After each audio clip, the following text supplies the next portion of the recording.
नमस्कार मित्रांनो, विद्यार्थी मित्रांनो, कालच्या तासिकेमध्ये आपण युरोपातील धर्मयुद्धे हे कोणाकोणा झाले, किती वेळा झाले, या धर्मयुद्धाची कारणे, धर्मयुद्धाचे परिणाम याविषयीची माहिती आपण पाहिलेली आहे. आज आपण युरोपातील प्रबोधन काळ याविषयीची माहिती पाहणार आहोत. आपला विषय इतिहास, वर्ग 12वी. तर मित्रांनो, प्रबोधन काळ याचा कालखंड कोणता? तर 14वे शतक हे प्रबोधनाच्या काळाचा आरंभ आहे. म्हणजे 14व्या शतकापासून प्रबोधन काळाला सुरुवात झालेली आहे. तर 15वे आणि 16वे शतक हे प्रबोधन काळाचा उत्कर्ष कालखंड असा समजला जातो. हा आपल्याला माहित असलं पाहिजे. तर या 300 वर्षाच्या काळामध्ये बुद्धिवाद, वैज्ञानिक विचारसरणी यावर आधारित असलेल्या संस्कृतीचा पाया घातला गेलेला आहे. या कालखंडामध्ये माणसाच्या बुद्धीला, प्रतिभेला आणि जीवन पद्धतीला एक नवी दिशा मिळालेली आहे. विश्वाची रहस्य वैज्ञानिक पद्धतीने उलगडायला येतात हे समजून घेण्यात लोकांना उत्साह निर्माण झाला होता. आणि यातूनच मग काव्य, नाटक, साहित्य इत्यादी क्षेत्रामध्ये आजवर दुर्लक्षित राहिलेल्या विषयाला मानवाने हाताळायला सुरुवात केलेली होती. विज्ञानामध्ये नवनवे प्रयोग करायला सुरुवात झालेली होती. आणि यातूनच पूर्वी ईश्वर हा विचाराचा केंद्रबिंदू होता. तर प्रबोधन काळामध्ये ईश्वर हा विचाराचा केंद्रबिंदू न राहता मानव हा विचाराचा केंद्रबिंदू बनलेला आहे. मग मानव हा विचाराचा केंद्रबिंदू बनला म्हणूनच याला मानवतावाद असेही म्हटले गेलेलं आहे. मानवतावाद म्हणजे काय लक्षात आलं का? मानवतावाद म्हणजे काय लक्षात आलं का? की मानवाच्या विचाराचा पूर्वी ईश्वर हा केंद्रबिंदू होता. तर ईश्वर हा केंद्रबिंदू न राहता मानवाच्या विचाराचा मानव हा केंद्रबिंदू झाला. या विचारसरणीला मानवतावाद असं म्हटलं गेलेलं आहे किंवा असं म्हणतात.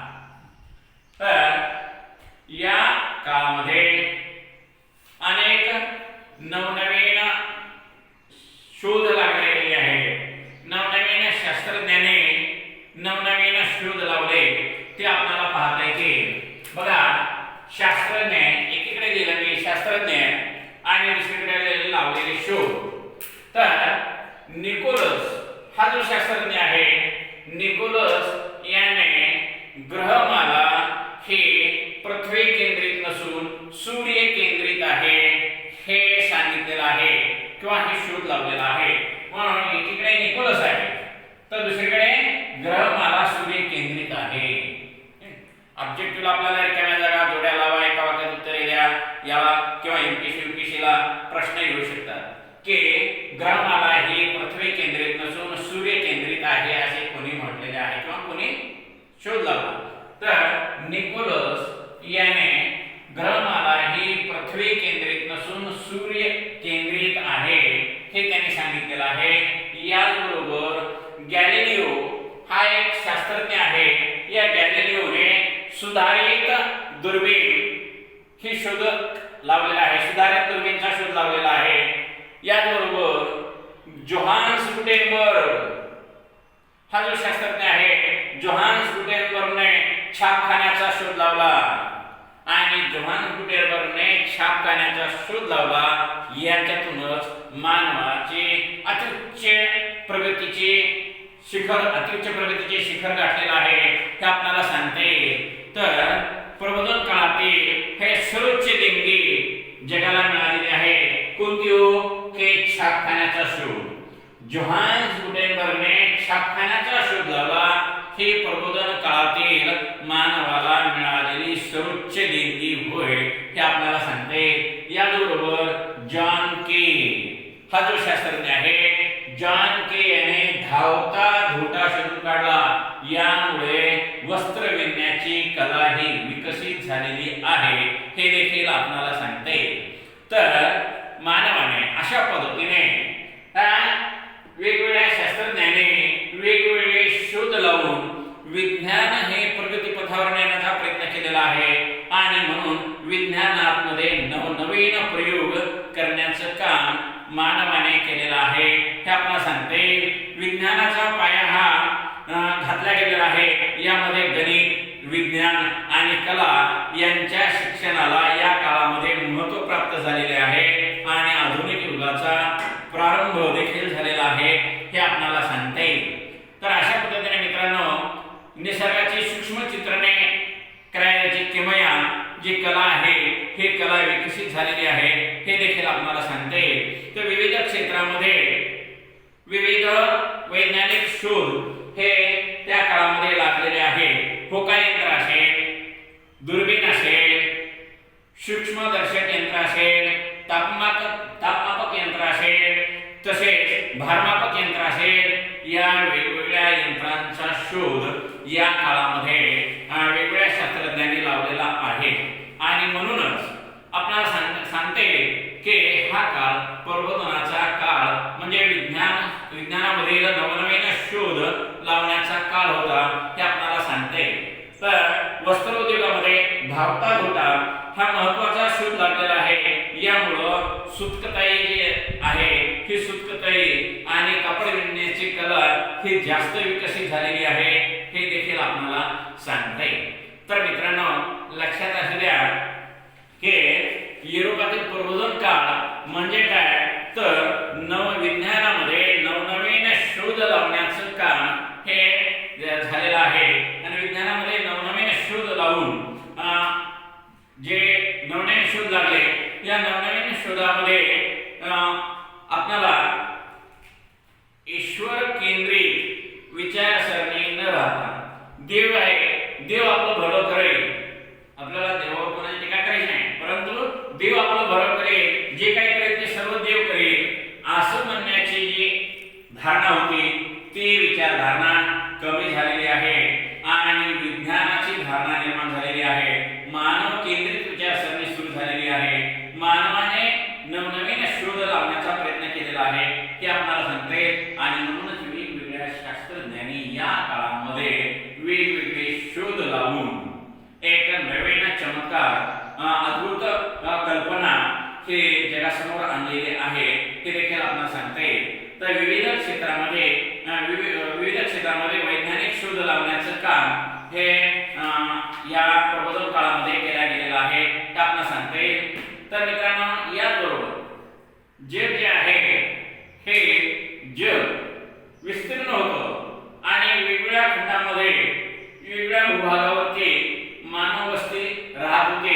मानव हा वस्तीतून राहत होता, परंतु आपापसामध्ये त्या दळणवळणाची साधनं विकसित नसल्यामुळे संपर्क नव्हता. आता आपण पाहतो वेगवेगळ्या जाहिराती पाहतो, मोबाईल पाहतो, आपण इंटरनेटची सुविधा झालेली आहे. जग मेरे मुट्ठी में अशी जाहिराती आपण पाहतो. म्हणजे आज आपण गल्लीत बसून दिल्लीतली माहिती पाहतो. आज आपण डोंगराळवाडी वस्तीवर बसून विदेशातली अमेरिकेतली माहिती टीव्हीवर पाहत आहोत. जिथं झोपडी असेल, जिथं डोंगराळ वस्ती असेल, तिथे देखील टीव्ही जाऊन पोहोचलेला आहे, तिथे मोबाईल जाऊन पोहोचलेला आहे. म्हणजे दळणवळणाची साधनं ही विकसित झालेली आहे आणि जग हे एकमेकांच्या जवळ आलेलं आहे. मनुष्य हा एकमेकांच्या जवळ आलेला आहे. परंतु मित्रांनो, त्या काळामध्ये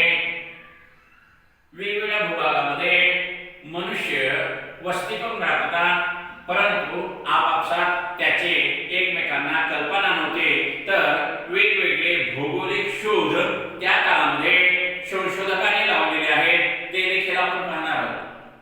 मार्को पोलो या इटालियन प्रवाशाने आपला प्रवास सुरू केला आणि मार्को पोलो या इटालियन प्रवाशाने आपला प्रवास सुरू करून चीन आणि आशिया खंड याची ओळख करून देण्याचा प्रयत्न केलेला आहे। म्हणजे या भौगोलिक शोधामध्ये मार्को पोलो या इटालियन खलाशाने चीनचा शोध लावलेला आहे। युरोपियन लोकांना चीन देशाचा उलगडा कोणी करून दिलेला आहे? मार्को पोलो याने करून दिलेला आहे हे आपल्याला सांगता येईल। तर याच पद्धतीने आपल्याला सांगता येईल की जो कोलंबस आहे, कोलंबस जो आहे या कोलंबसने भारताकडे जाणारा जलमार्ग शोधण्याचा प्रयत्न केला आणि त्या भारताकडे जाणारा जलमार्ग शोधण्याचा प्रयत्न कोलंबसने केला, परंतु त्याचा रस्ता चुकला आणि तो भारताकडे येण्याच्या ऐवजी अमेरिकेकडे गेला आणि अशा पद्धतीने त्या कोलंबसने 1492 मध्ये अमेरिकेचा शोध लावलेला आहे।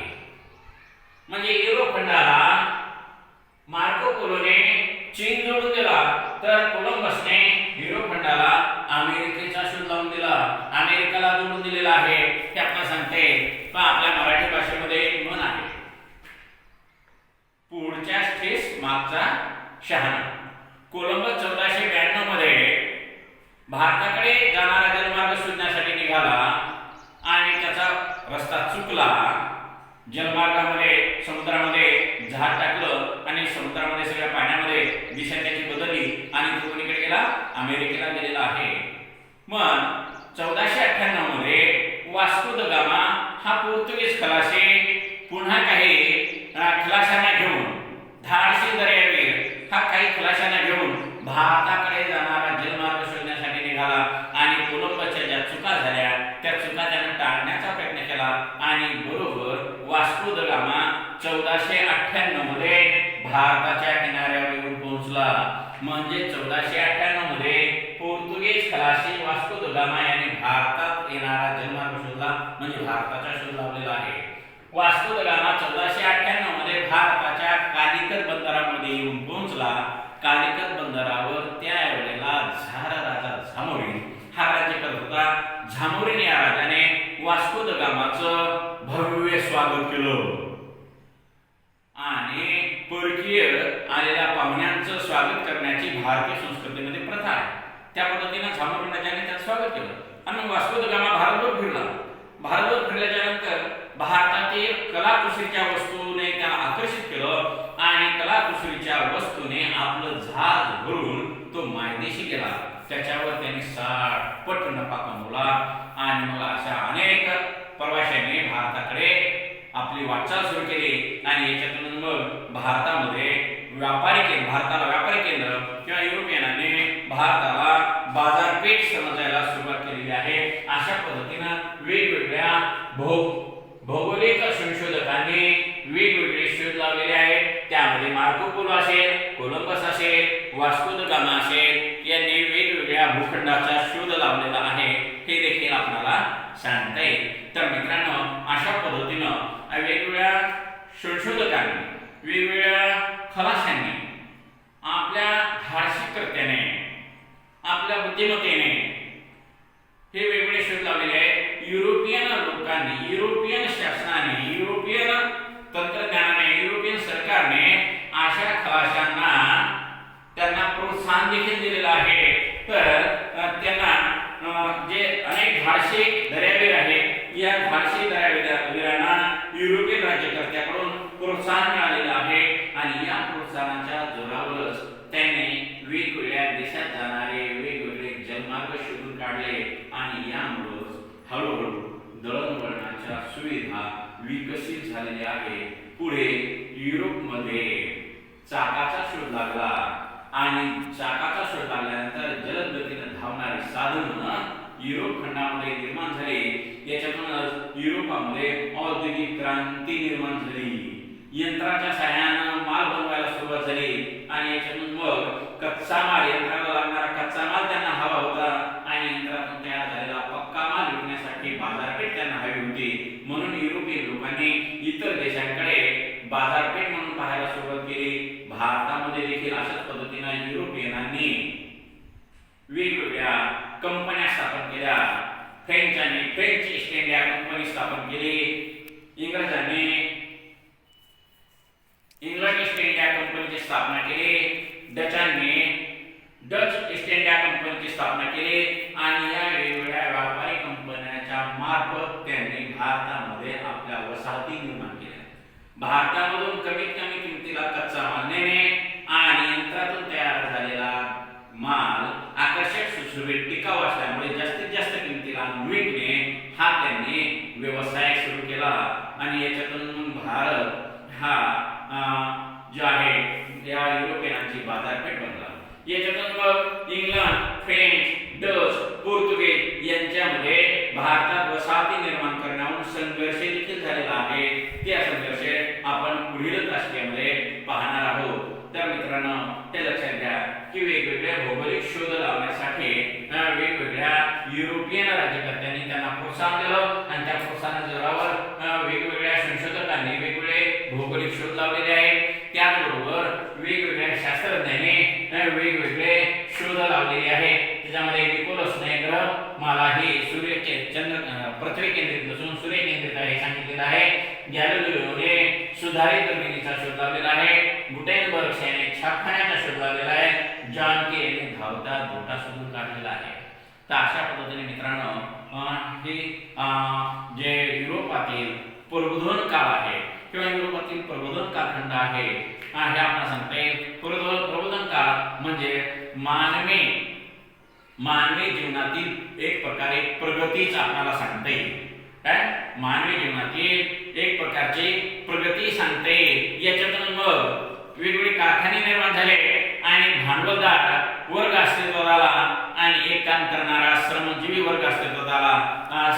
श्रमजीवी वर्गाला म्हणजे मजुराला त्यांच्या कामाचा श्रमाचा मोबदला हा कमी दिला जाऊ लागला आणि जितका श्रमाचा मोबदला कमी दिला जाईल तितका भांडवलदाराचा नफा समजण्यात येऊ लागला आणि अशा पद्धतीने भांडवलशाही व्यवस्थेची सुरुवात युरोप खंडामध्ये झालेली आहे. हे देखील आपण सांगते. तर भांडवलशाहीची जी सुरुवात आहे तर याची वैशिष्ट्ये आपण पाहत असताना अर्थशास्त्र या विषयामध्ये आपल्याला चांगल्या पद्धतीनं त्याची मांडणी करता येईल. भांडवलशाही अर्थव्यवस्थेमध्ये खाजगी मालकी उत्पादकाला वस्तूचे उत्पादन करून तिची किंमत ठरवण्याचे अधिकार मिळालेले होते आणि नफ्याचे प्रमाण देखील तोच ठरवत होता. हे त्याला स्वातंत्र्य होते आणि उपभोक्ता जो आहे त्या उपभोक्त्याला निवडीचे स्वातंत्र्य होते आणि यालाच भांडवलशाही अर्थव्यवस्था असं म्हणते. भांडवलशाही अर्थव्यवस्था म्हणजे काय तर थोडक्यात वस्तू निर्माण करणारा जो आहे त्या वस्तू निर्माण करणाऱ्याला त्या वस्तूची किंमत ठरवण्याचे स्वातंत्र्य होते. तर वस्तू खरेदी करणाऱ्याला वस्तूचा उपभोग घेणाऱ्याला कोणती वस्तू घ्यायची त्याचे स्वातंत्र्य होते. यालाच भांडवलशाही अर्थव्यवस्था असे आपल्याला म्हणता येईल. आणि लाकूड जे आहे लाकडाच्या ऐवजी दगडी कोळशाचा इंधन म्हणून उपयोग केला जाऊ लागला आणि दगडी कोळशाचा इंधन म्हणून उपयोग केला जाऊ लागला. याच्यातून मग वेगवेगळे जलद गतीने धावणारी साधनं ही निर्माण झालेली आहे. आगगाडी असेल, आगबोट असेल, असे जलद गतीने धावणारी साधने निर्माण झाली. याच्याबरोबरच मानवी जीवनाची तितकीच जलद गतीने प्रगती देखील झालेली आहे. हे देखील आपल्याला सांगते. तर मित्रांनो, अशा पद्धतीनं याच्यातून पुढे आर्थिक राष्ट्रवाद निर्माण झाला. आर्थिक राष्ट्रवादामध्ये आपल्या राष्ट्राच्या आर्थिक विकासाला प्राधान्य देण्याबरोबरच आपल्या प्रतिस्पर्धी राष्ट्राची आर्थिक नाकेबंदी करणे आवश्यक होते आणि याच्यातून मग इतर राष्ट्रांची आर्थिक नाकेबंदी कशी करायची आणि आपल्या राष्ट्राची आर्थिक प्रगती कशी करायची अशी भावना या युरोपियनांच्या मनामध्ये निर्माण झाली आणि याच्यातूनच मग आर्थिक राष्ट्रवाद निर्माण झालेला आहे. हे देखील आपल्याला सांगता येईल. मग प्रदेशामध्ये आपले प्रतिस्पर्धी जे राष्ट्र आहे तिथे त्यांच्या वसाहती स्थापना झालेल्या आहेत. तर त्यांच्या वसाहती ज्या आहेत त्या कमकुवत करणे आणि आपल्या वसाहतीची कक्षा रुंदावणे, आपल्या वसाहतीचा विस्तार करणे ही भावना त्यांच्यामध्ये निर्माण झाली आणि याच्यातून मग इंग्रज, डच, फ्रेंच, पोर्तुगीज यांच्यामध्ये संघर्ष देखील निर्माण झालेला आहे.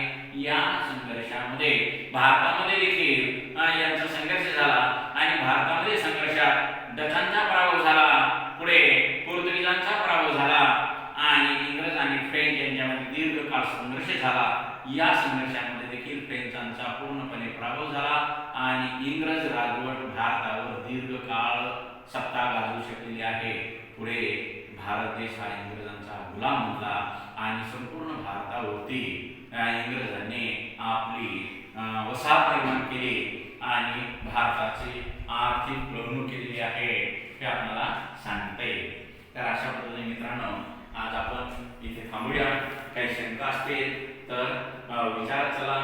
जे प्रश्न समजले नाही तर माझा जो ग्रुप ॲडमिन नंबर आहे त्या ग्रुप ॲडमिन नंबरवर तुम्ही कॉमेंट्स करून जे प्रश्न समजले नाही का, जे शंका असतील त्या शंकांना विचारत चला, जेणेकरून माझ्याने सोडवणं होतील तेवढ्या शंका मी सोडवण्याचा प्रयत्न करत आहे.